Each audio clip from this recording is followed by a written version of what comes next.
Basically آپ کی block theme کے اندر جتنی بھی سیٹنگز ہوتی ہیں، جو بھی سیٹنگز آپ نے کنفیگر کرنی ہوں اپنی تھیم کے اندر، یا جو سٹائلز آپ نے ایڈ کرنے ہوں یا کنفیگریشن کرنی ہو سٹائلز کے حوالے سے، یا سی ایس ایس کوڈ کو آپ نے ایڈجسٹ کرنا ہو، جیسے کہ آپ کے فونٹس کون سے یوز ہوں گے، فونٹ فیملی کون سی ہوگی، آپ ڈراپ کیپس کی فنکشنلٹی کو الاؤ کریں گے نہیں کریں گے، آپ کی تھیم جو ہے وہ کون سی کلر پیلٹس کو سپورٹ کرتی ہے، گریڈینٹس کون سے الاؤڈ ہیں، شیڈوز کون کون سے سپورٹڈ ہیں. اسی طریقے سے فونٹس کی اگر ہم مزید بات کریں، ٹائپوگرافیکل چینجز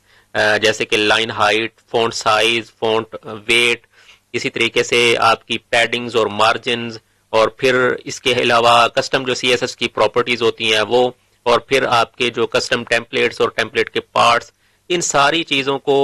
کنفیگر کرنا، ان کو رجسٹر کرنا اپنی تھیم کے ساتھ، وہ ساری چیزیں ہم تھیم ڈاٹ جیسن کے تھرو مینج کر رہے ہوتے ہیں. یہ چیز اس نے یہاں پر